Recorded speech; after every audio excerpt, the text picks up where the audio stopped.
Bom, pessoal, vamos lá. Vamos voltar aqui para a nossa aulinha de física, tá?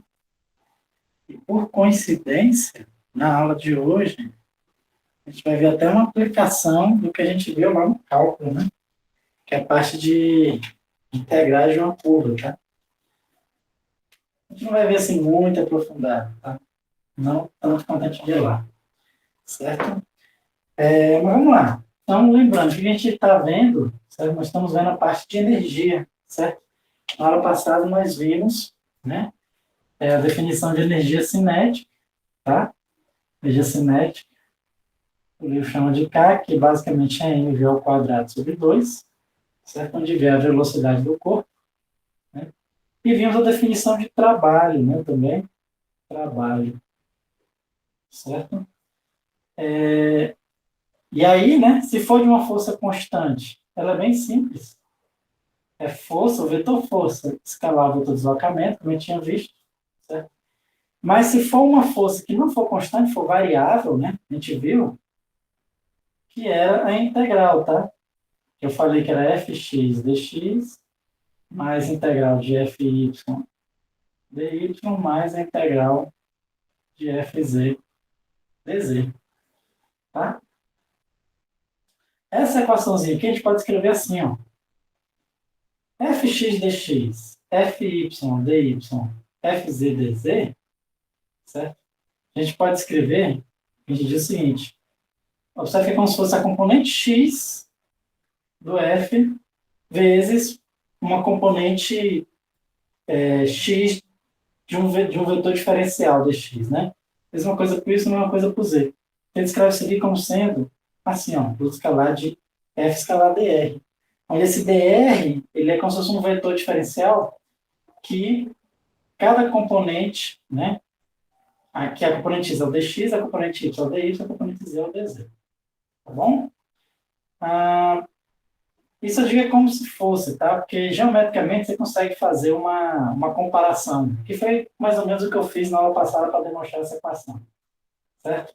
Mas matematicamente falando, né, na verdade isso aqui, ó, é a integral de f escalar dr dt, tá bem?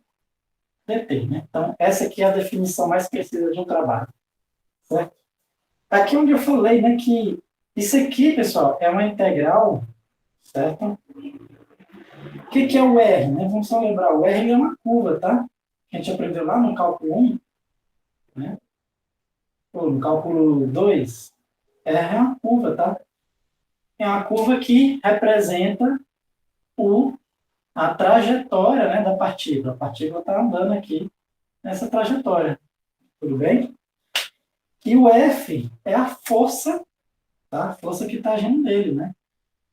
Então, vamos trabalhar de uma força que está agindo uma força aqui, tá? Lembrando, dr dt, quem é? Nada mais é do que a velocidade, tá? Lembrando que a velocidade é a derivada da curva, certo? A velocidade é a derivada da curva, e o que a gente viu lá no cálculo 2 foi o quê? Que a derivada de uma curva ela é sempre tangente à curva, certo? Então, no fundo, você está integrando, né, f escalar dr, certo? De um ponto A até um ponto B, certo? De um ponto aqui do espaço até outro ponto, né? De um ponto inicial a um ponto final, certo? Então, essa integral aqui, né? Certo? É uma integral, né? A gente viu parecido lá, né? Integral. Lembrando que f escalar dr acaba sendo uma função escalar, tá? Uma função normal, né? Aí lembrando que isso aqui é uma curva, né? O f, depois a gente vai ver que é uma função um pouco mais complicada, a gente chama de um campo vetorial, tá? Mas o produto escalar dos dois, você integra isso e você obtém exatamente a integral ao longo dessa curva, né? E aí você obtém um trabalho. Tudo bem? Então, o trabalho nada mais é do que a integral dessa curva, né? A gente tinha visto isso, certo? Nós vimos isso aqui, definição do trabalho de uma força constante, lembrando que essa fórmula aqui é só se a força for constante, certo? Se a força não for constante, essa é a fórmula completa, tá? Aqui a gente não vai chegar a usar, tudo bem? Não vamos chegar a usar. Vamos usar, quer dizer, só para achar a força elástica, o trabalho da força elástica. Mas é importante que a gente entenda o conceito, tá? O que é o trabalho? É uma integral, tá? Você está fazendo um produto escalar de F escalar dr dt, né? F escalar a velocidade. Ou seja, no fundo, isso aqui é você fazer o F escalar D para pequenos pedacinhos. É a mesma história, como se eu estivesse fazendo S escalar D para pequenos pedacinhos e eu estou somando tudo. Certo? Eu estou usando essa fórmula aqui para pequenos pedacinhos. Essa fórmula aqui, na verdade, no fundo, é usar essa fórmula para pequenos pedacinhos. Certo?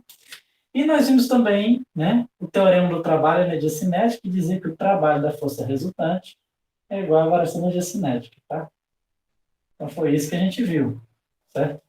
O que a gente vai ver hoje?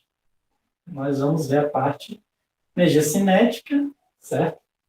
Já vimos a energia cinética, trabalho, agora vamos ver a parte de energia potencial, certo? O que é a energia potencial, certo?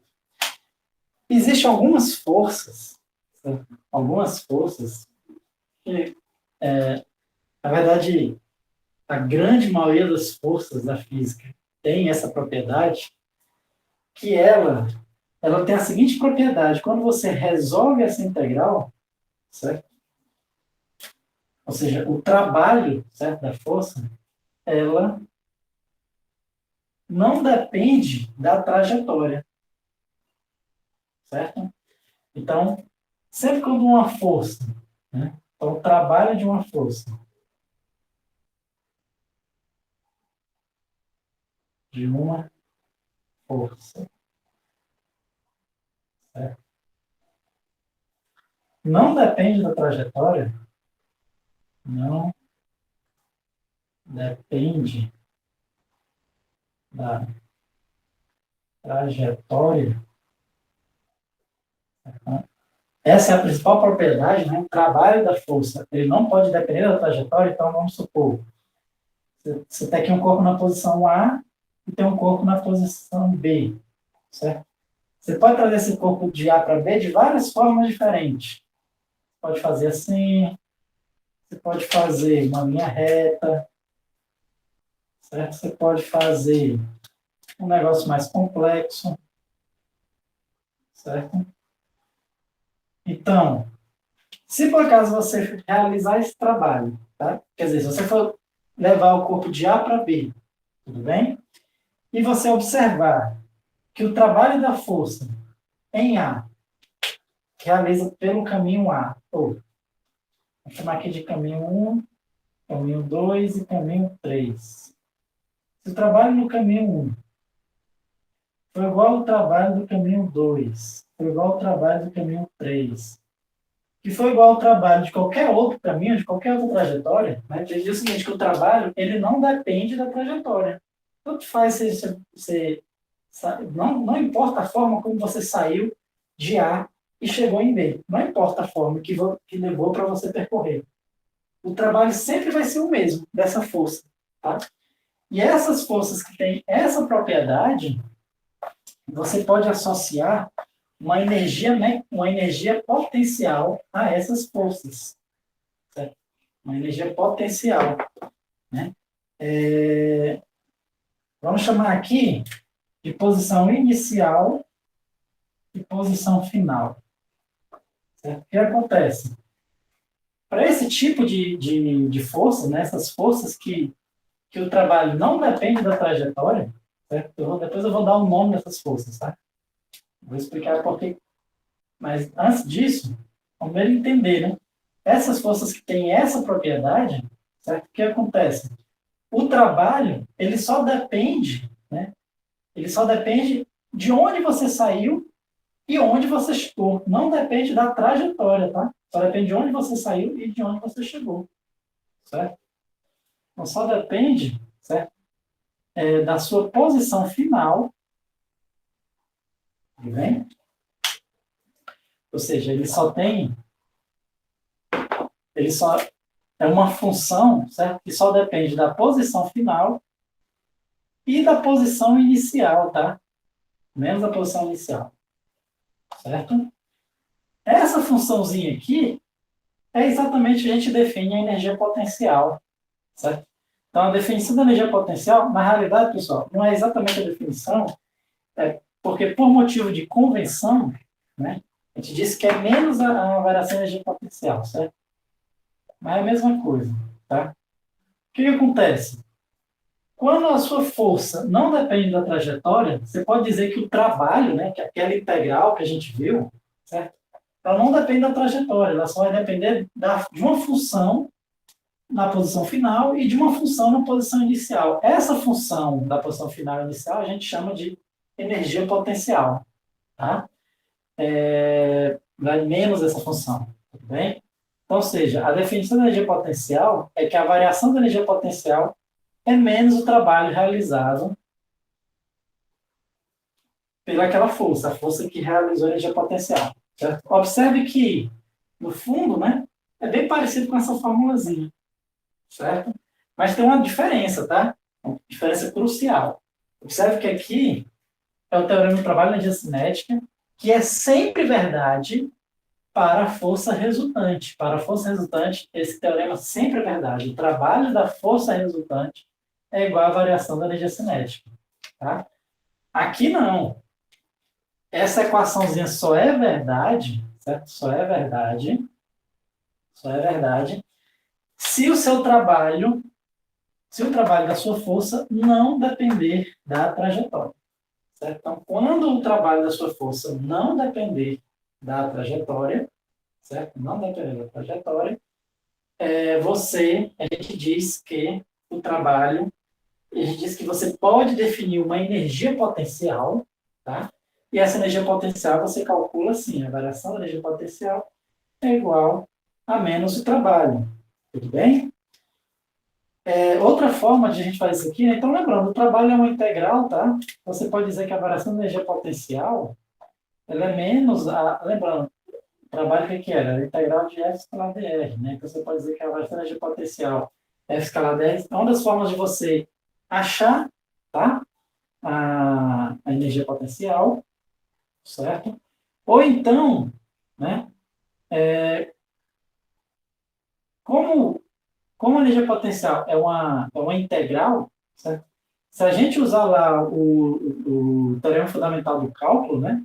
Que diz exatamente que a derivada integral são operações inversas, eu posso mostrar o seguinte, que a força vai ser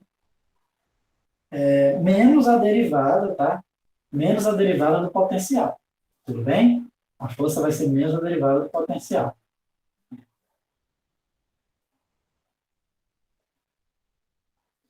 Bom, só um detalhe, tá? E como a força é um vetor, né? Então a força X vai ser menos a derivada do potencial em relação a X, certo? A força Y vai ser menos a derivada do potencial em relação a Y, e a força Z vai ser menos a derivada do potencial em relação a Z. Tudo bem? No geral, pessoal, a gente não vai estudar potenciais tão complexos que dependem de X, Y e Z. A gente não vai ver essas coisas tão complexas, tá? Então, no geral, vai depender ou de uma, ou de X, ou de Y, ou de Z, certo? Então, a gente vai dizer que a força naquela direção vai ser menos a derivada do potencial em relação àquela variável. Às vezes é X, às vezes é Y, às vezes é Z, tá? Se fosse um caso mais geral, eu tinha que achar as três componentes, tá? Componente X, Y e Z. Então, deriva com relação a X tem uma componente X, deriva com relação a Y tem uma componente Y, deriva com relação a Z tem uma componente Z. Mas, em geral, a minha força, o meu potencial vai depender, nos casos que a gente vai ver aqui, ou vai depender de X ou de Z, tá? Então, a gente vai ver alguns casos aqui, certo? Então, no geral, a gente vai dizer que o potencial é menos a força é menos a derivada do potencial, tá? Em relação à variável que depende lá, né? Então, vamos ver alguma dessas forças, tá? Alguma dessas forças que tem essa propriedade, certo? Então, uma força muito importante que tem essa propriedade é a força gravitacional, tá? Vamos pegar aqui um exemplo, né? Vamos supor que eu tenho um corpo aqui, numa posição inicial. Vou pegar aqui assim. O corpo que está na posição inicial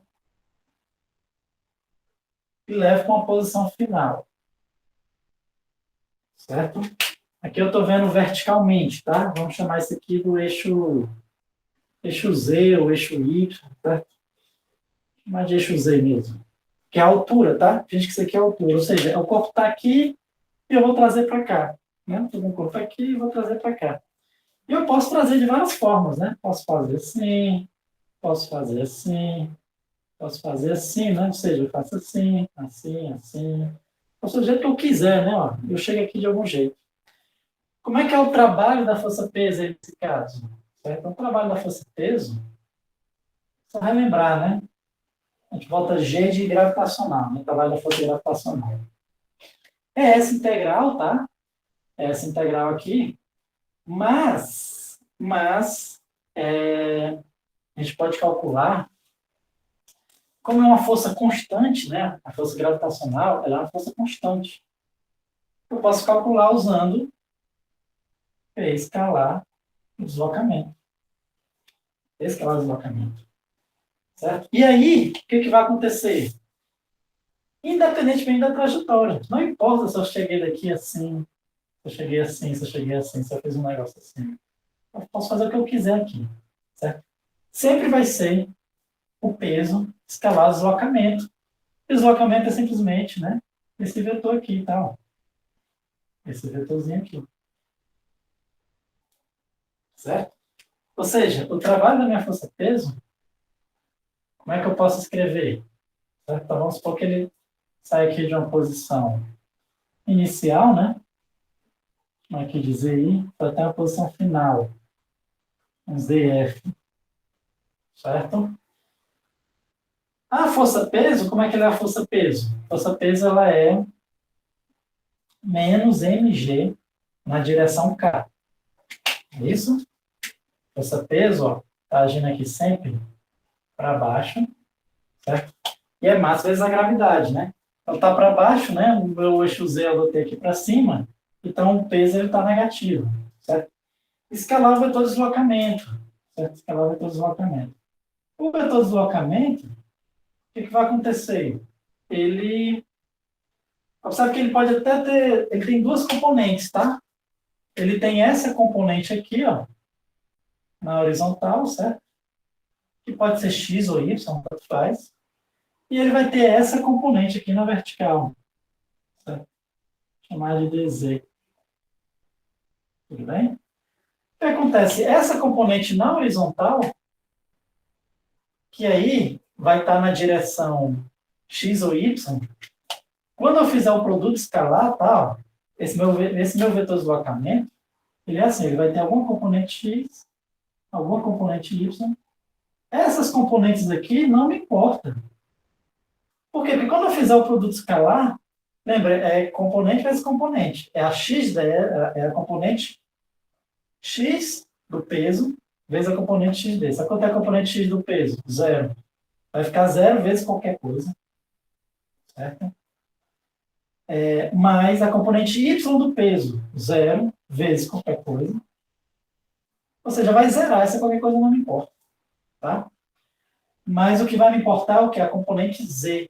E a componente z, né, quanto é o deslocamento? É exatamente essa diferença entre as alturas. Tá? É exatamente o z final menos z inicial. Z final menos z inicial. Tá? Então, aí vai ficar menos mg, né? Menos mg vezes o z final menos o z inicial. Tá? Então, o trabalho da força-peso vai ser menos mg, que multiplica o z final. Você pode chamar aqui de altura também, tá? Às vezes é muito comum a gente chamar isso aqui de altura, H, certo? Menos o z inicial. Certo? Esse aqui é o trabalho da força-peso. E como a gente viu, não depende do caminho. Então, se não depende do caminho, eu posso definir uma energia potencial para ele. Posso definir a energia potencial para ele. Como é que eu defino a minha energia potencial? Diferença da energia potencial gravitacional vai ser menos o trabalho. Então, a diferença da energia potencial gravitacional vai ser energia potencial final menos energia potencial inicial, certo? Vai ser igual a menos o trabalho. Menos isso aqui, né? Então, esse menos, vai ficar mg, z final menos z inicial. Certo? Então, deixa eu apagar aqui.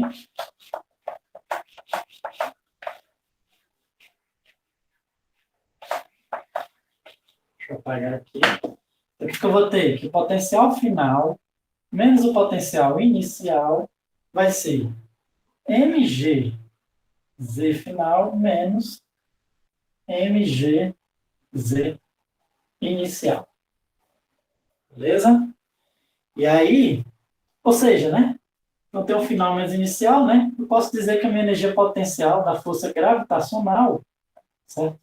Ela é o quê? mg vezes z, certo?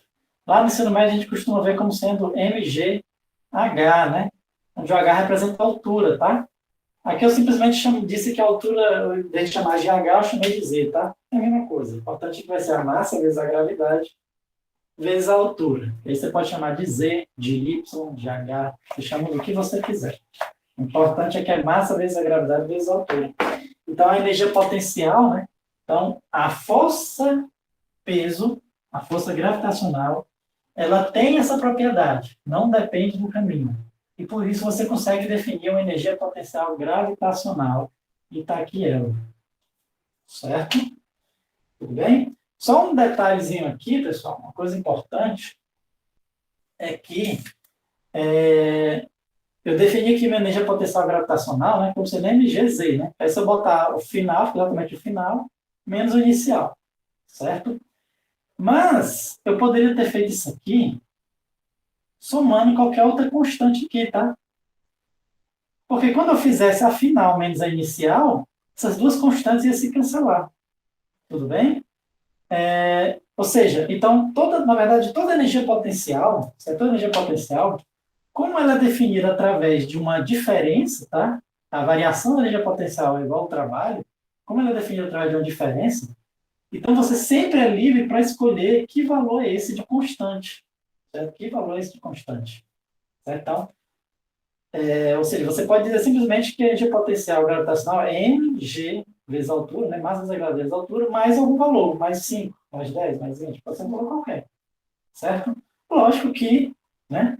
Na grande maioria das vezes, o que a gente faz? A gente diz que esse valor é zero. Certo? Diz que esse valor é zero, ou seja, a gente está dizendo, né, que a energia potencial é zero quando a altura é zero. Certo? Mas isso foi porque eu escolhi para facilitar a minha vida, mas eu poderia ter sido outro valor. E estaria mais certo ou estaria mais errado? Na verdade, é a mesma coisa. Os dois estão certos. Tá? Tanto você faz somar qualquer valor constante ou não. Certo? Em geral, a gente não soma para facilitar a nossa vida. E aí eu adoto a altura do z, né? Onde é a altura que o z é igual a zero, de uma forma a ficar propício para mim. Tudo bem? Toda a energia potencial tem essa questão, né? A gente diz que você tem essa liberdade para escolher essa constante aditiva, certo?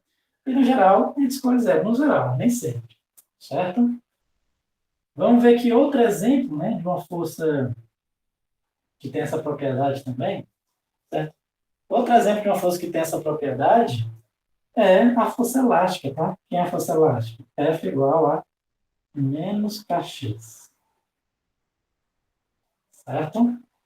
Então, se eu for calcular o trabalho, certo? Aí, nesse caso aqui, vamos supor que a minha força, estou trabalhando aqui somente em uma dimensão, certo? Somente em uma dimensão. Então, o corpo ele só pode se mexer aqui no eixo X. E eu falei para vocês que quando isso acontece, a minha força ela vai ter que ser igual a menos a derivada do potencial, tá?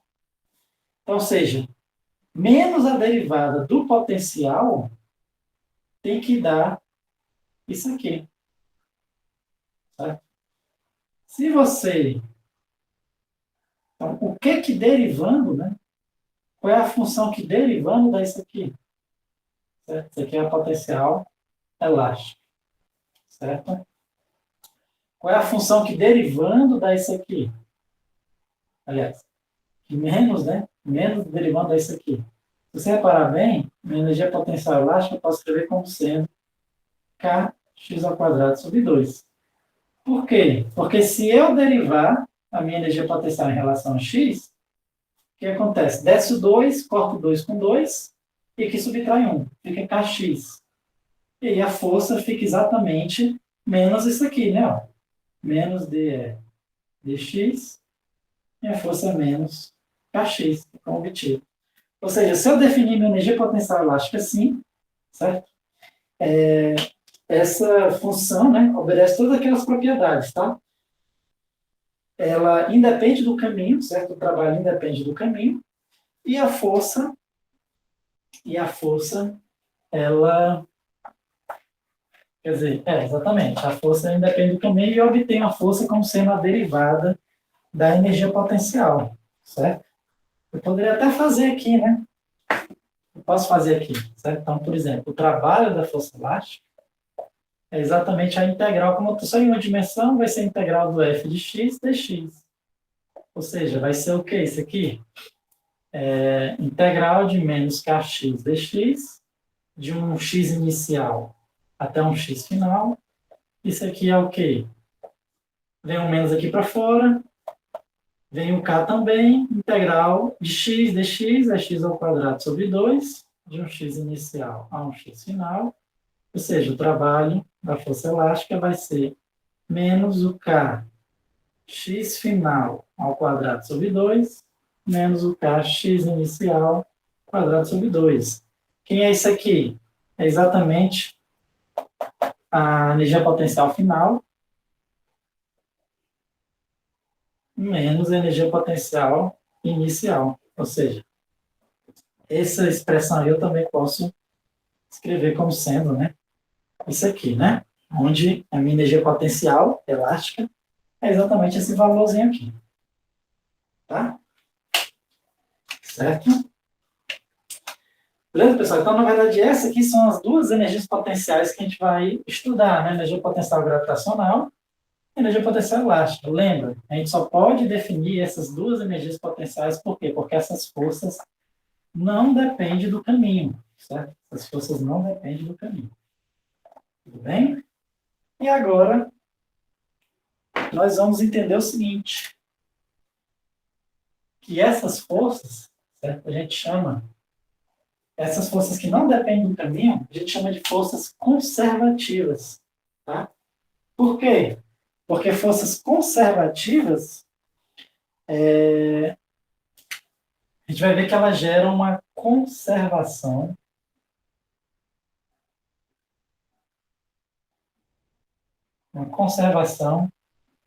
da energia. Vamos ver agora, tá? Então vamos supor o seguinte, a gente já sabe de, supor que eu tenho um corpo aqui, tá? Um corpo. Nesse corpo pode estar agindo várias forças, uma força F1, uma força F2, pode estar agindo várias forças, tá? Estou dando aqui um exemplo. Uma coisa a gente sabe, que aqui eu botei 4, mas podia ser mais, tá? Então, vamos trabalhar aqui com um número arbitrário de forças. Uma coisa eu tenho certeza, que o trabalho da força resultante vai ser igual à variação da energia cinética. Isso a gente tem certeza. E vamos sair outra suposição. Vamos supor que todas essas forças, existe uma energia potencial para todas elas, certo? Então, existe energia potencial para todas essas forças, tá?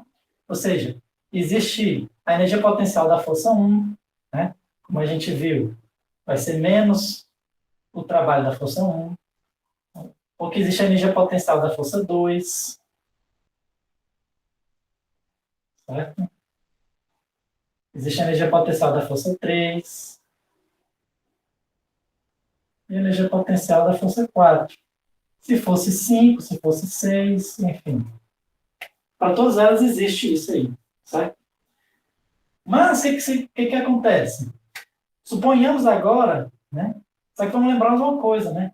O trabalho da força resultante é a soma de todas os trabalhos de cada força. Certo? O trabalho da força resultante, eu posso dizer que é W1 mais W2 mais W3 mais W4.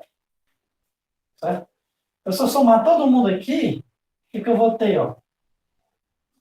Que somar todo mundo. Vai ser variação de energia potencial 1, a variação de energia potencial 2, a variação de energia potencial 3. Aqui eu estou fazendo com 4, mas isso aqui seria verdade se fosse 1, 2, 3, 4, qualquer número. Tá? Vai ser igual. Eu estou somando aqui cada lado. Então, esse mais esse mais esse mais esse. Então, vai ficar menos W1 mais W2 mais W3 mais W4. Tá?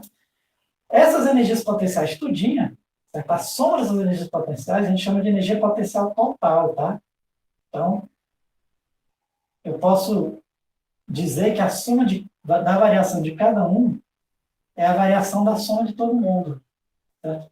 Vai ser igual a menos ao trabalho da força resultante. Certo? Então, a variação da energia potencial total é igual a menos ao trabalho da força resultante. Lembrando que a energia potencial total é a soma de cada energia potencial, de cada força, tá? É a soma de cada energia potencial. Então, a energia potencial total é o 1 mais o 2 até o 4. Isso eu botei 4, mas podia ser mais, tá? E o que a gente obtém, então, né? Que o trabalho da força, da energia potencial total, certo? É igual ao menos trabalho da força resultante. Mas o trabalho da força resultante é igual à variação da energia cinética. Então, eu posso dizer o seguinte, ó, que a variação da energia potencial total, certo? Vou tirar esse T aqui só para não ficar... Vou chamar a energia potencial total só de 1. Certo? Só para ficar bonito. Vai ser igual a menos o trabalho da força resultante. Quanto é o trabalho da força resultante? Variação da energia cinética. A gente tem isso aqui, ó. O trabalho da energia, variação da energia potencial é o quê? Energia potencial final menos energia potencial inicial. O que a gente tem aqui? Menos energia cinética final menos energia cinética inicial. Certo? Esse menos aqui, eu posso botar aqui, né, eliminar o parêntese. Então, aqui fica menos e aqui fica mais. Certo? Esse termo eu vou passar para o lado de cá. E esse termo eu vou passar para o lado de lá. Então, vai ficar energia potencial inicial mais cinética inicial.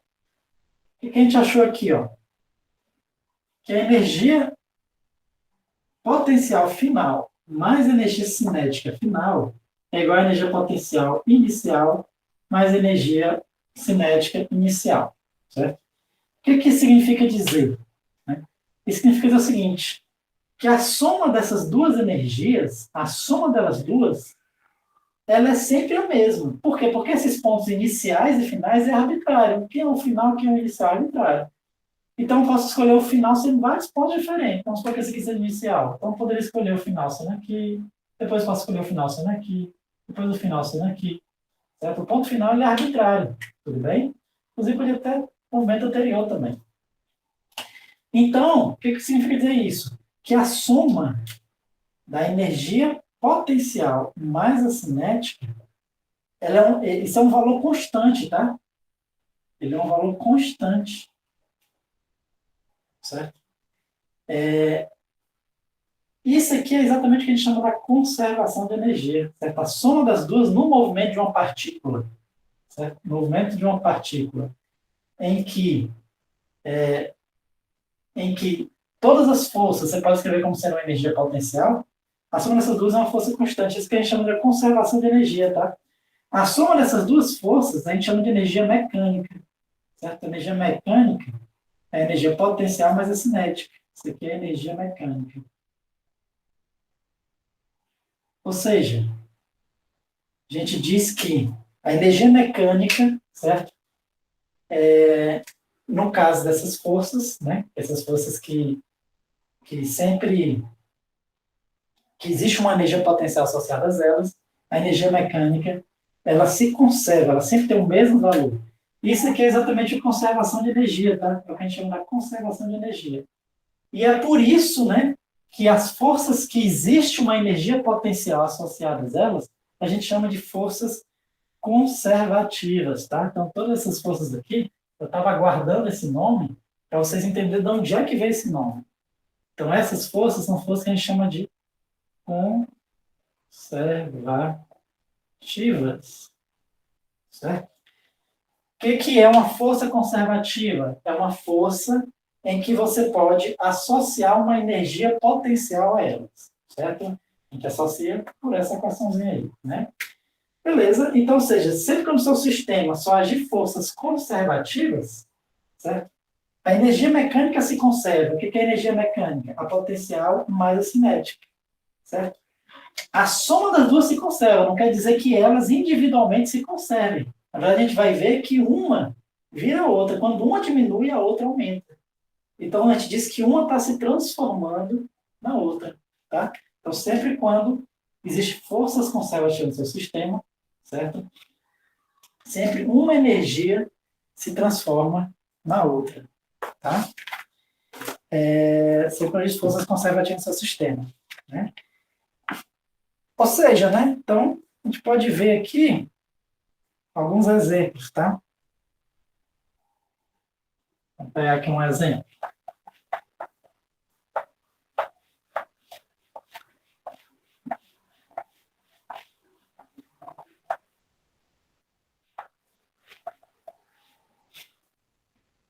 Então, vai ficar o seguinte. Suponhamos que eu tenha aqui um corpo descendo numa rampa. Depois ele sobe de novo.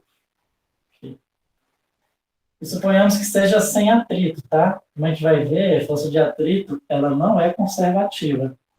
Ela depende do deslocamento, certo? Ela depende do deslocamento. Mas vamos entender um pouquinho aqui do movimento desse corpo.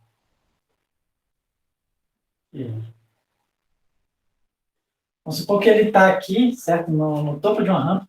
Vamos supor que seja sem atrito, né? Então, para ser sem atrito, vamos supor que seja uma pedra de gelo, uma superfície assim, tá? Uma superfície curva, que não tem atrito, né?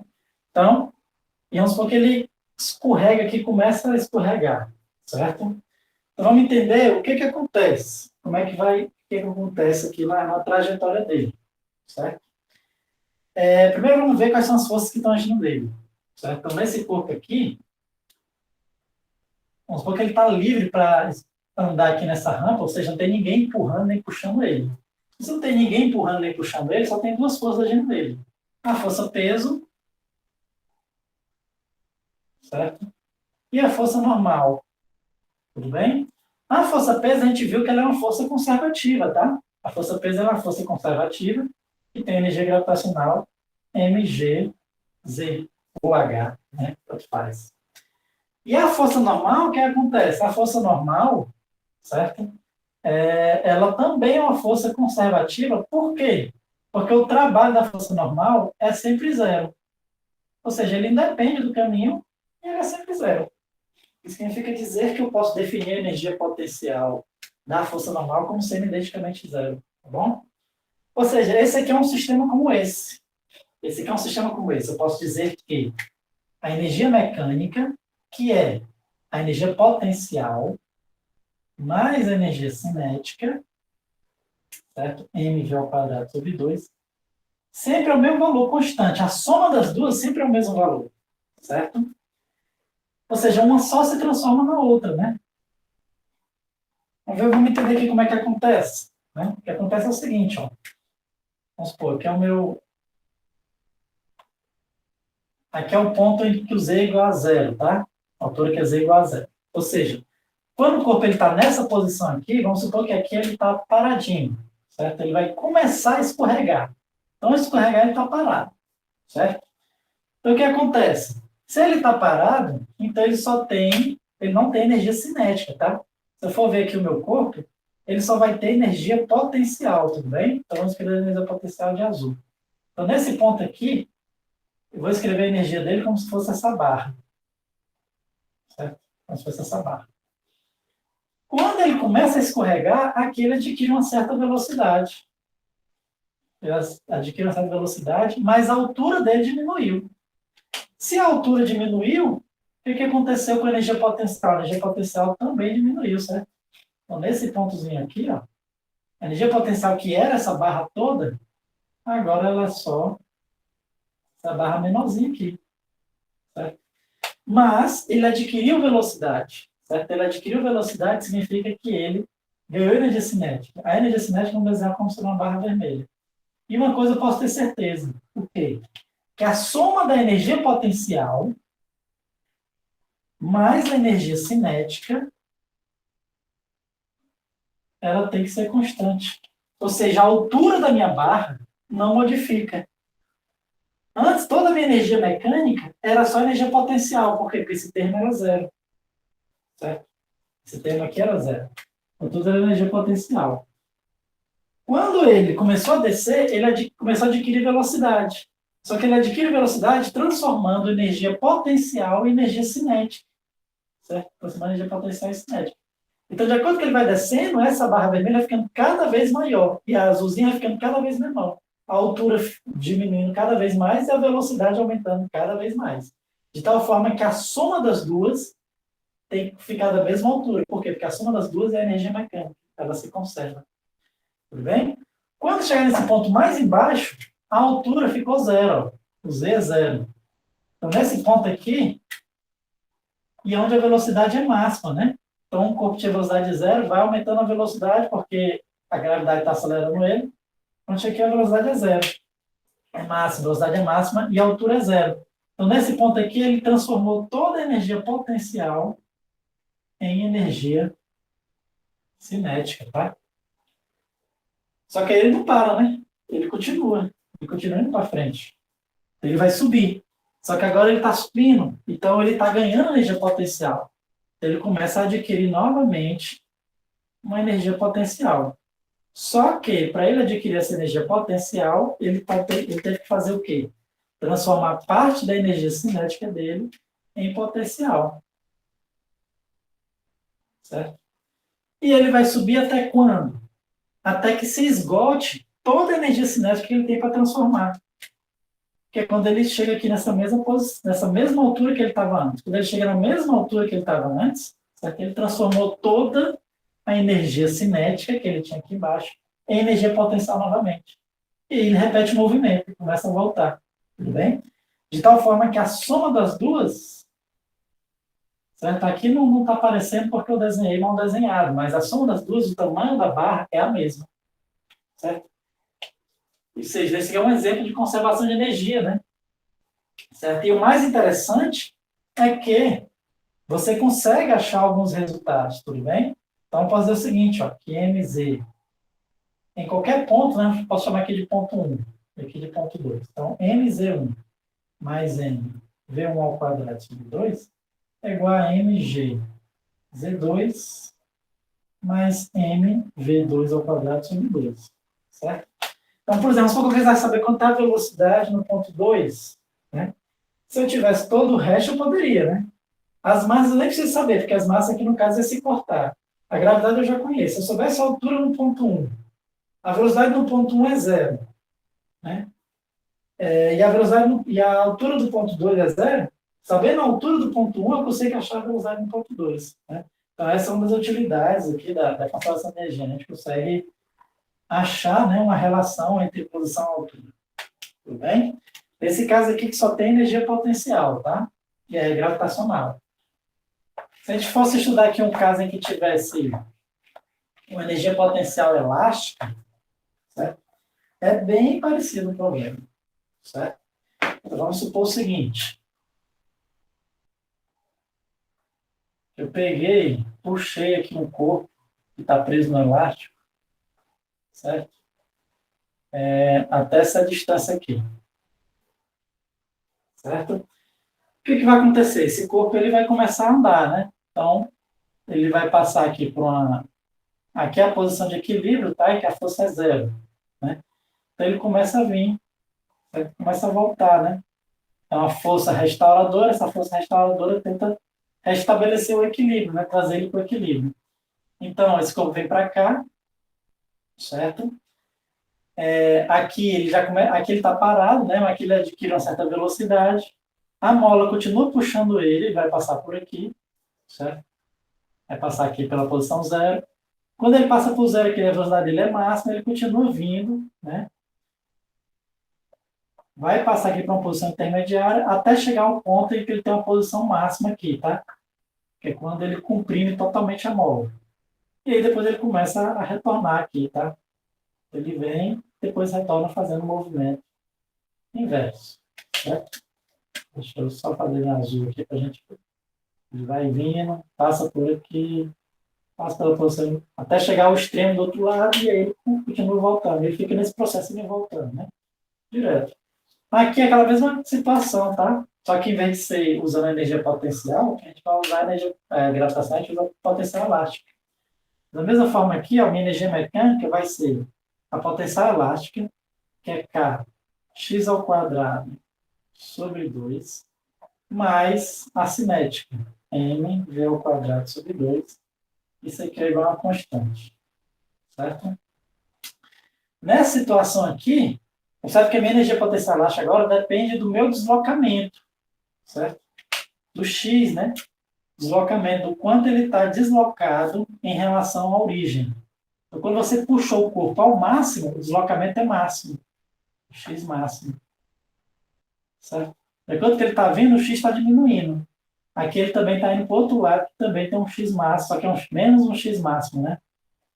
Que é negativo, tá? Essas posições aqui. Então, o que vai acontecer? Ó? Nesses pontos em que eles têm a velocidade igual a zero, certo?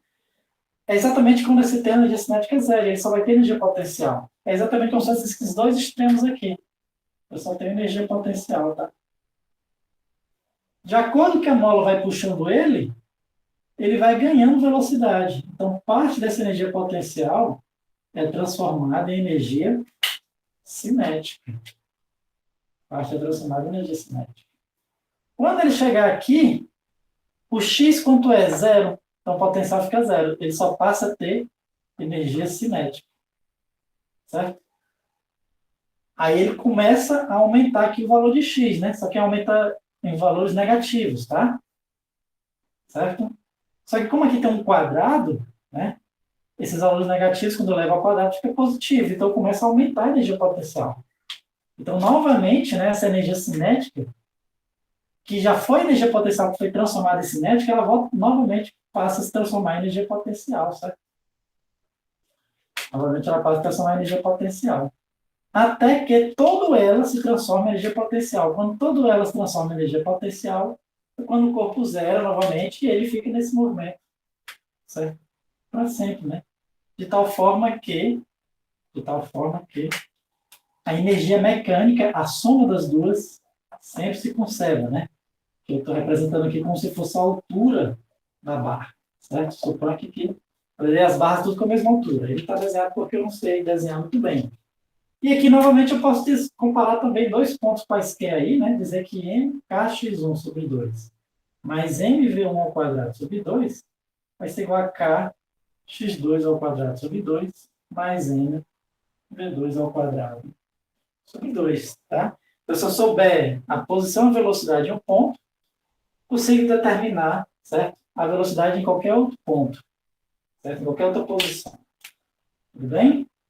Então, esse aqui é um exemplo de um sistema que só tem conservação de energia, aqui só tem energia potencial, né, gravitacional, aqui só tem energia potencial elástica. Pode acontecer de eu ter as duas, tudo bem?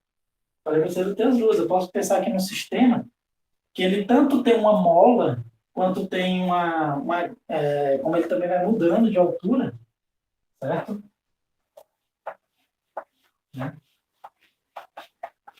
E nesse caso tem que levar em consideração as duas, né? Por exemplo, vamos supor que eu tivesse um sistema que fosse assim, ó, onde aqui tem uma mola, tá? Presa numa parede, e aqui tem um corpo. Só que ele vai se mover aqui ao longo dessa trajetória, até bater nessa mola, né? Então, nesse caso aqui, eu tenho uma mola e tenho essa mudança de altura, então vou ter os dois tipos de energia potencial, certo? Lembrando, pessoal, que aqui eu também tinha força normal, né? E aqui é a mesma regra, o trabalho da força normal é sempre zero, porque ele sempre está andando numa superfície.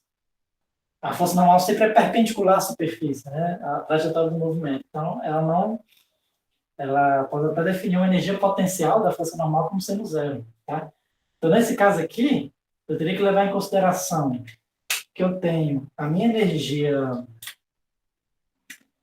a cinética a energia potencial gravitacional, mg, eu tenho também a elástica, a 1 ao quadrado sobre 2, e tenho a velocidade, a energia cinética. Então, seria um mg, z2 mais k, x2 ao quadrado sobre 2, mais m, v2 ao quadrado sobre 2. Certo? Eu poderia usar essa formulazinha aqui. Tá?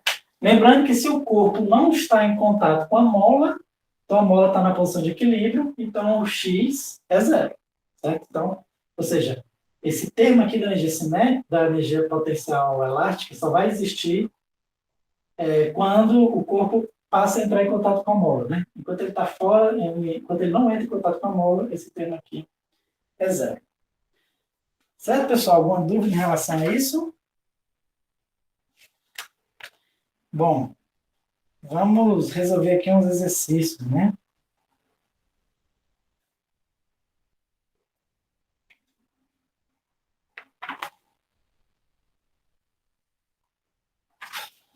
Vamos lá, é o seguinte. Deixa eu apagar aqui. É até uma situação parecida, tá?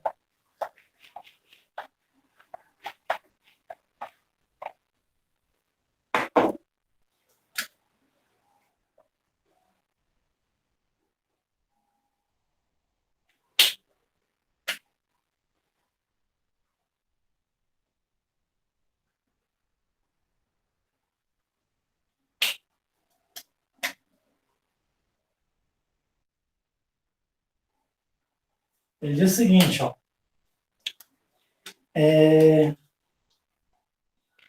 A figura uma criança de massa M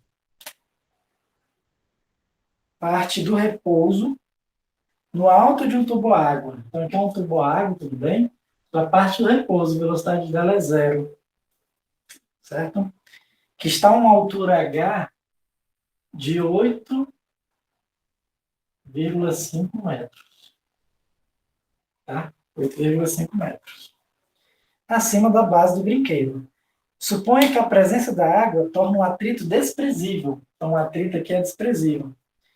Encontre a velocidade da criança ao chegar na base do tubo-água. Ele quer saber a velocidade exatamente quando esse moleque aqui, né, está brincando no tubo-água. Ele quer saber qual a velocidade dele aqui.